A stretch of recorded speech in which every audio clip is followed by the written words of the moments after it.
Hello friends, hope you all are fine. Today we are going to continue our chapter number 4, the Central Islamic Land. Basically इस chapter का हमने part 1 cover कर लिया था, मैं उसका लिंक डिस्क्रिप्शन में दे दूंगा, आप वहां से देख सकते हैं। ये पार्ट 2 है और इसके बाद पार्ट 3 आएगा। So let us continue the chapter, the Umayyad and the centralization of polity. अब जो उमैयाद डायनेस्टी बनी थी, जो किसने बनवाई थी? माविया ने। वो फाउंडर था उमैयाद डायनेस्टी का, जिसने, मैंने आपको बताया था माविया कौन था पिछली वीडियो में, आप उसको देख सकते हैं। The conquest of large territory destroyed the khalifa based in Medina and replaced it with authoritarian polity. तो जो ये जब ये कब्जा होने लगा खिलाफा, मतलब खलीफा जैसे कह सकते हैं कि जो खलीफा बनाए जाते थे उस पद की पोस्ट के लिए जब कब्जे होने लगे, तो क्या हुआ, जो मदीना की जो एडमिनिस्ट्रेटिव सिस्टम था उसको किससे रिप्लेस कर दिया गया? ऑथोरिटेरियन पॉलिटी से। क्योंकि जो अब नए खलीफा बन रहे थे वो क्या कर रहे थे? अपनी मनमर्जी से शासन व्यवस्था चला रहे थे। द फर्स्ट उमैयाद खलीफा माविया, पहला उमैयाद खलीफा कौन था? माविया, ठीक है।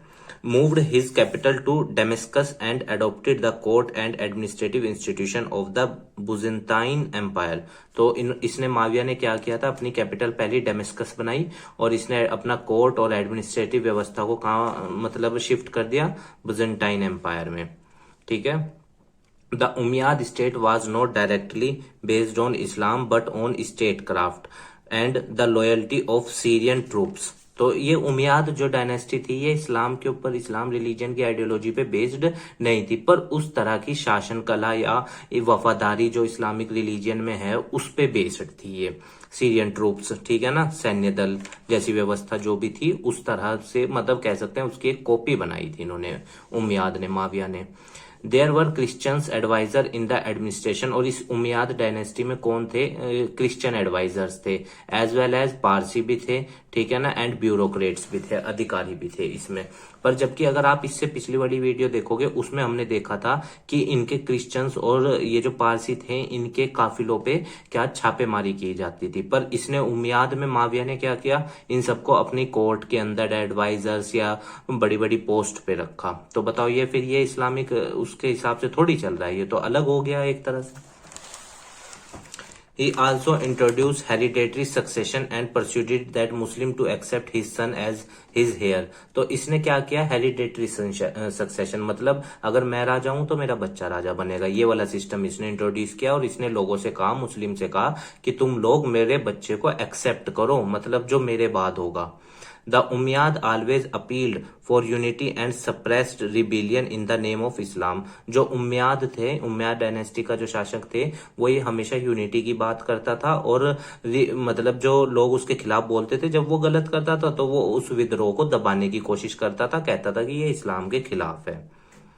During the reason of अब्द al Malik 685 से 705 तक ये रहा, and his successor both the Arab and Islamic identities were strongly emphasised. Abd al-Malik adopted some policy like Arabic as the language of administration and introduction of Islamic coinage। तो अब्द al Malik ने क्या 2-3 policy बहुत अच्छी चलाई, जैसे कि इसने कहा कि भाई अरेबिक भाषा होगी उसके एडमिनिस्ट्रेशन की और इस्लामिक कोइनेज सिस्टम इसने शुरू किया। The gold dinar and silver dirham that were used in the Khilafat were copies of Byzantine and Iranian coins। तो उनके जैसे इसने बनाए, गोल्ड के जो दिनार कोइन होते थे या जो सिल्वर के दिरहम कोइन, उस तरफ यही चलते हैं ना, दिनार और दिरहम इस तरफ, दुबई सऊदी अरब इस तरफ, ठीक है ना, दिनार दिरहम ये सब करेंसी उधर कॉमन है। तो इसने उस वक्त ये करेंसी चलाई थी खलीफा ने, जो किस पे बेस्ड थी? बिजेंटाइन और ईरानियन कॉइन्स थे, उसके जैसी करेंसी इसने बनाई। Abd al Malik also made the Dome of the Rock in Jerusalem and gave a, ये जेरूसलम पे आज भी विवाद चल रहा है, आप इसमें पढ़ सकते हैं, पैलेस्तीन और इजराइल वालों का। Abd al-Malik also made the Dome of the Rock in Jerusalem and gave a contribution to the development of Arab Islamic identity। तो अब्द अल मलिक ने क्या किया? डोम बनवाई जेरूसलम के अंदर और इसने पैसा भी दिया इस्लामिक आइडेंटिटी को फैलाने के लिए, ये इसने अच्छे काम किए, ठीक है। पर जो उमैयाद डायनेस्टी का फाउंडर था माविया, उसके द्वारा कोई बहुत सारे काम ऐसे थे जो अच्छे नहीं थे, जो मतलब इस्लाम रिलीजन की आड़ में वो करता था बुरे काम। और जब भी जनता उसका मतलब विद्रोह करती थी तो वो उसको दबा देता था, कहता था कि ये इस्लाम के खिलाफ है। The Abbasid revolution, a movement called दावा ओवरथ्रो द उम्मियाद। तो एक मूवमेंट चलाया गया दावा, जिसकी वजह से उम्मियाद डायनेस्टी को खत्म कर दिया गया। It replaced with another family of Meccan origin the Abbasids. अब उम्मियाद जो ग्रुप था, मतलब परिवार था, उसकी जगह अब कौन आने वाला था? एबिसिड्स। इन 750 में एबिसिड्स आ गए थे और इन्होंने किस डायनेस्टी को उखाड़ फेंका था? उम्मियाद डायनेस्टी को। याद रखना, उम्मियाद डायनेस्टी में आप अब्द अल मलिक का जो वर्क थे, जो अच्छे काम थे इसके द्वारा किए गए, उनको याद रखना। The Abbasids told Umayyad regime evil. तो जो एबिसिड्स जब आए, उन्होंने कहा कि ये जो उम्मियाद लोग थे ना, ये दुष्ट थे बहुत ज्यादा।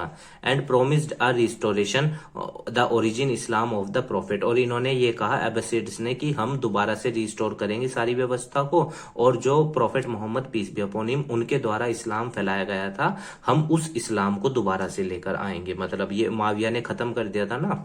माविया को हिस्ट्री में बहुत दुष्ट बताया गया है क्योंकि उसके काम ही ऐसे थे। The Abbasid started a revolt in the distant region of Khurasan. Eastern Iran में इन्होंने एक रिवोल्ट भी चलाया। Khurasan had a mixed Arab Iranian population which could be gathered for various region. और खुरासन के अंदर क्या था? अरब और इरानियन पॉपुलेशन। ये सब अरब, ईरान, इराक, अफगानिस्तान, पाकिस्तान, ये सब एक ही जगह है। सऊदी अरब, सीरिया, यमन, ये सब एक ही जगह है। ठीक है, तो वहां पे ये सब इकट्ठे हुए, बहुत सारे रीजंस की वजह से इकट्ठे हो जाते थे अक्सर। The Arab soldiers here were mostly from Iraq and resented the dominance of the Syrian. तो अरब सोल्जर्स जो थे वो अधिकतर कहाँ से थे? इराक से थे। अरब आर्मी जो थी में जो सोल्जर्स थे, और वो अक्सर नाराज रहते थे किसकी डोमिनेंस से? सीरियन की डोमिनेंस से। और बाद में आपने देखा होगा सीरियन में सिविल वॉर भी चला, क्योंकि वो आइडियोलॉजिकल डिफरेंसेस की वजह से ही तो ये सारी चीजें यहीं से तो शुरू हुई हैं। The civilian disliked the Umayyad regime, और जो do not to provide tax concessions and privilege. अब जो उम्मियाद रिजीम था, जो माविया के द्वारा चलाया गया था, उसमें ना तो लोगों को टैक्स पे छूट दी जाती थी, ना विशेषाधिकार थे, तो इसलिए लोग उम्मियाद डायनेस्टी को पसंद नहीं करते थे। अब ये एब्बासिड वाले थे, ये कह रहे थे कि हम जो ओरिजिनल इस्लाम था उसको दोबारा लाएंगे, तो यानी जनता को ये पसंद आएंगे। देखते हैं आगे।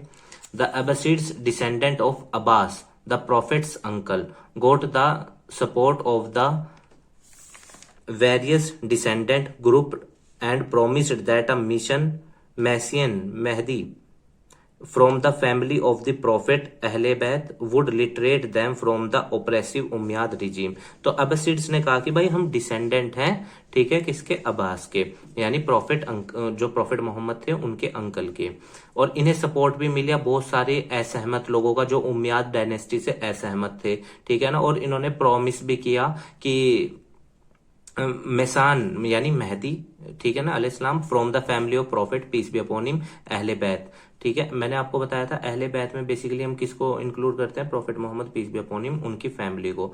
जैसे आप कह सकते हैं मौला अली कह सकते हैं, या इमाम हुसैन या इमाम हसन, ये सब वुड लिटरेट, वो लिटरेट करेंगे। जो लोग उम्मियाद डायनेस्टी के द्वारा सताए गए हैं उन लोगों को वो रास्ता दिखाएंगे और उन लोगों को आजाद करवाएंगे, अहले बैत। ठीक है। Their army was led by an Iranian slave Abu Muslim, ठीक है। और इनकी आर्मी को किसके द्वारा लीड किया गया? एक ईरानियन गुलाम थे अबू मुस्लिम, उन्होंने इसको लीड किया था। Who defeated the last उम्मियाद Khalifa Marwan, जिसने लास्ट उम्मियाद खलीफा था जो मारवान, उसको हराया था उम्मियाद डायनेस्टी का। In the battle at the river Zab, जो रिवर नदी जैब है उसके किनारे, जो उसके आसपास जो बैटल हुआ था उसमें इसने अबू मुस्लिम ने किसको हराया था? आखिरी खलीफा जो उम्मियाद डायनेस्टी का था, मारवान, उसको।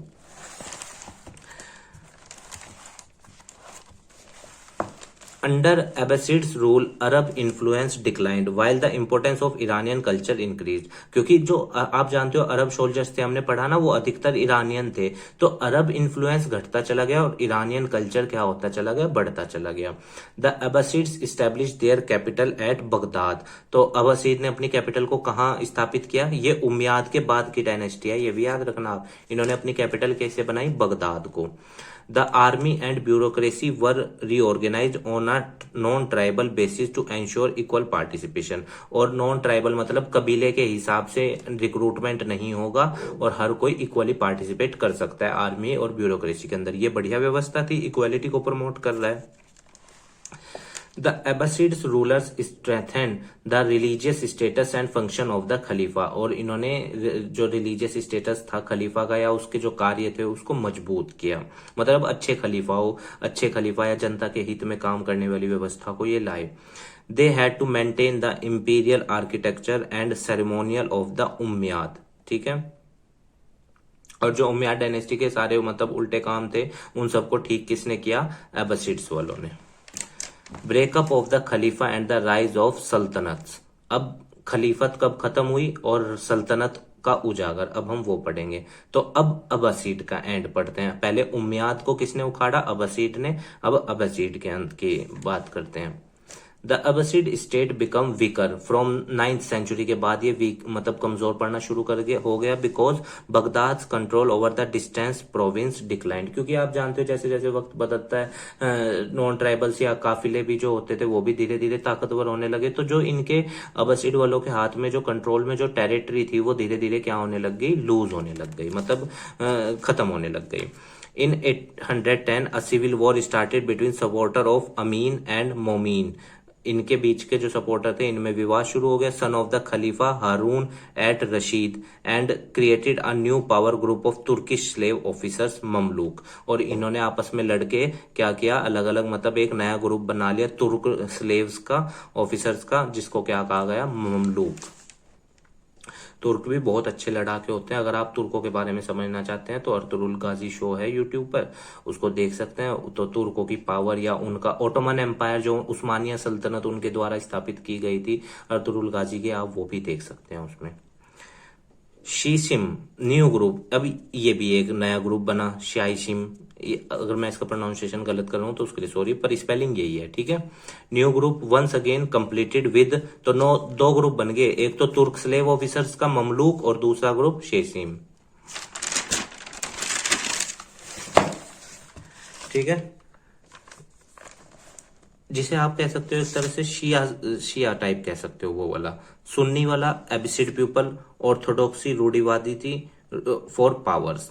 अ number of minor dynasty arose, और छोटे छोटे मतलब डायनेस्टीज भी उभर के सामने आए, जैसे सच एज द टिब्राइट्स and the Samanids in Khurasan and the Tulunids in the Egypt and Syria. तो यहाँ पे छोटी छोटी डायनेस्टी भी सामने उभर के आई जब एबिसिड डायनेस्टी के जो शासक थे या जो रूलर थे उन्होंने जब आपस में लड़ाइयां करके अलग अलग ग्रुप्स बनाए, तो फिर ये छोटी छोटी डायनेस्टी भी उभर के सामने आई।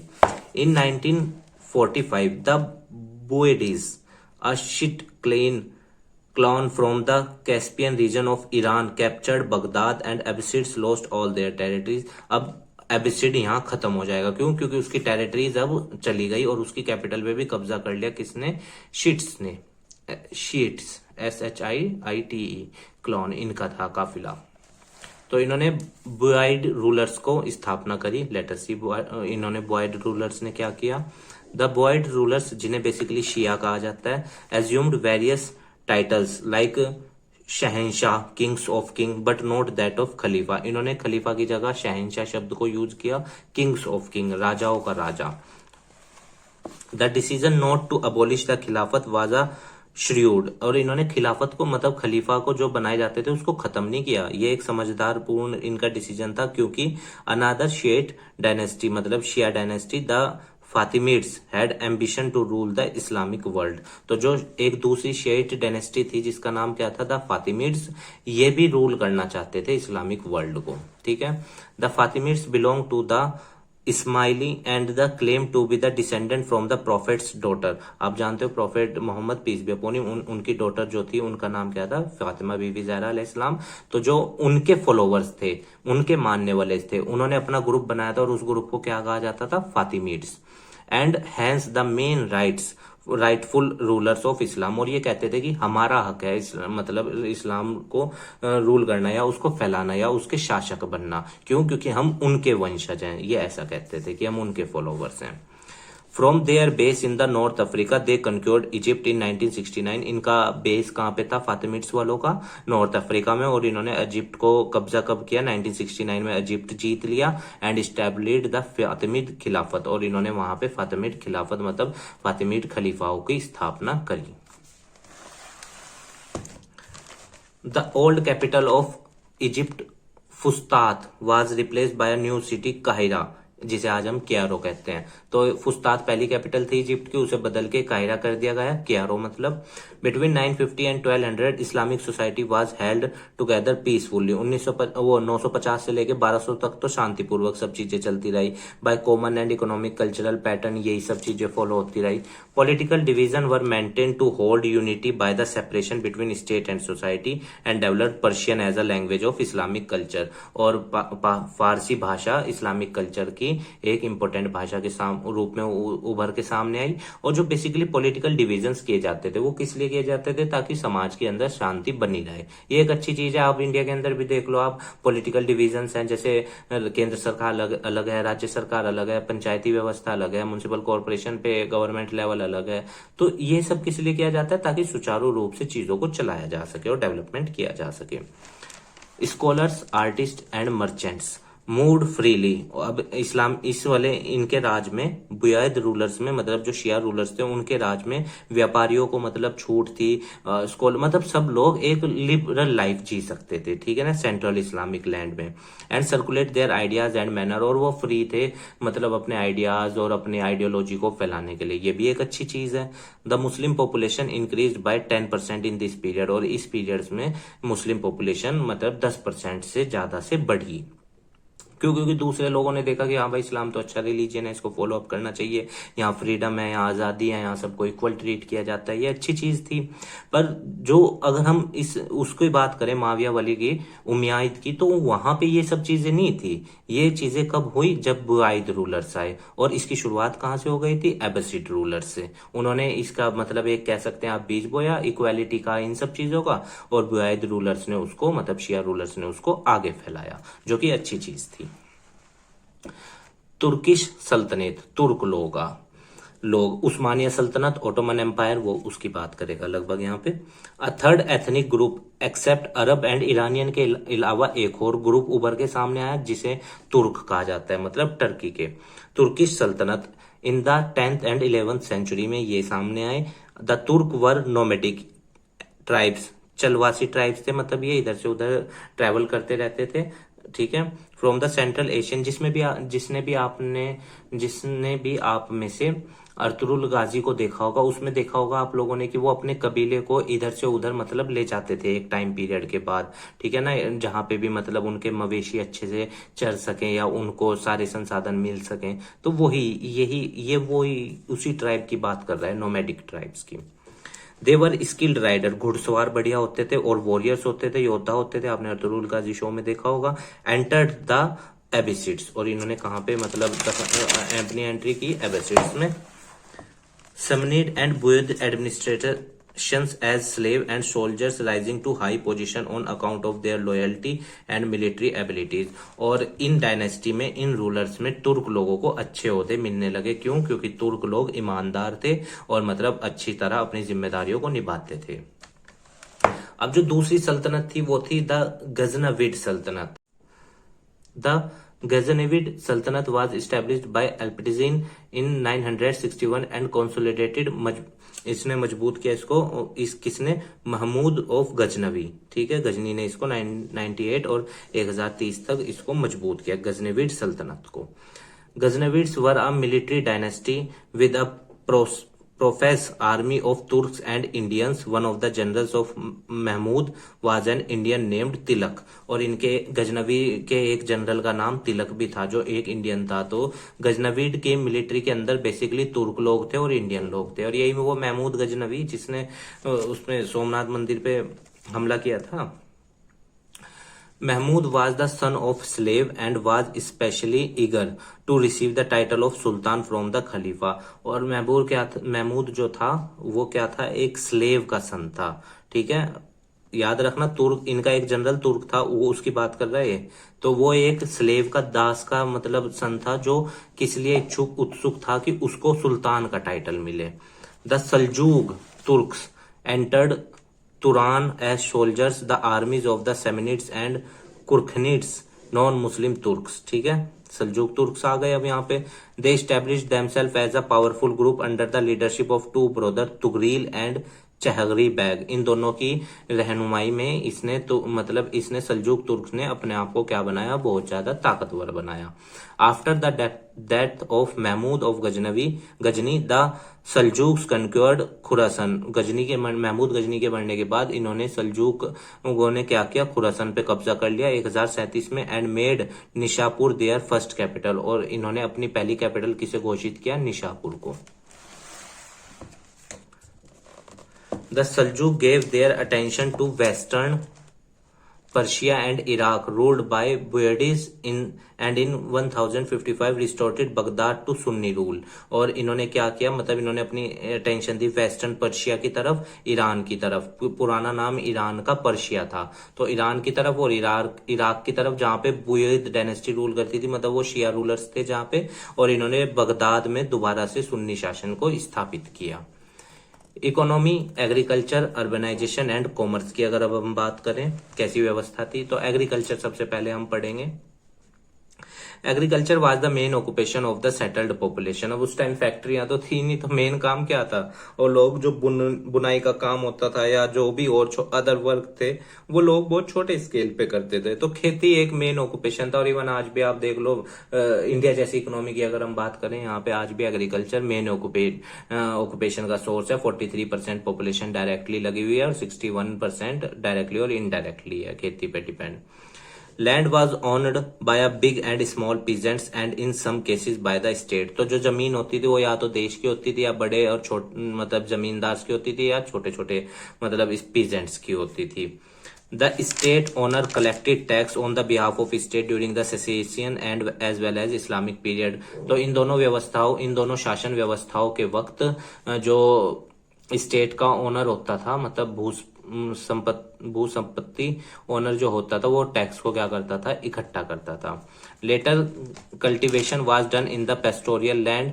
पेस्टोरियल लैंड किसे बोलते हैं, जहां पे घास फूस उगता था, तो बाद में खेती वहां पे भी शुरू हो गई। These land were the common property of the village, और ये किससे बिलोंग करते थे, अधिकतर गांव के लोगों से ये जमीनें जो होती थी। Finally, land that were abandoned by their owner after the Islamic conquest were acquired by the state and was given to Muslim elite, particularly member of the Khalifa family। तो जो मतलब कि और जो लोग रहते थे, जो मतलब जब इस्लामिक कॉन्क्वेस्ट, इस्लामिक रूलर्स ने वहां पे जीत दर्ज कर ली, तो जो लोग अपनी जमीन जायदादें छोड़ के चले गए, मतलब दूसरी जगह, चाहे वो क्रिश्चियन थे, चाहे वो पारसीज थे, या और भी जो भी थे, तो वो जमीनें जायदाद किसको दे दी गई, मुस्लिम एलाइट लोगों को, जो जनरली कौन होते थे, खलीफा के परिवार के लोग, उनको चली जाती थी वो जमीनें।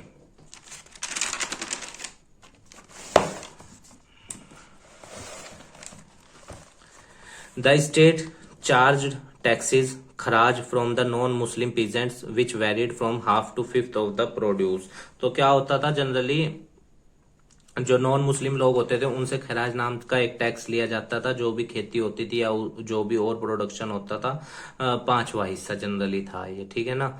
ऑन लैंड हेल्ड और cultivated by Muslim the tax lived was 1/10। अब देखो यहाँ पे थोड़ा सा पार्शियलिटी का काम आ गया, जो खराज नॉन मुस्लिमों से तो 1/5 मान लो, 5वां हिस्सा, और जो मुस्लिम लोग थे उनकी जो जमीनें होती थी उनसे टैक्स 1/10वां हिस्सा। सून नॉन मुस्लिम स्टार्टेड, यहीं पे ही थोड़ा सा इनइक्वालिटी वाली चीजें आ जाती हैं रूलरशिप में। जब आप टैक्स लगा रहे हो तो सबको बराबर लगाओ, जनता तो सभी बराबर है।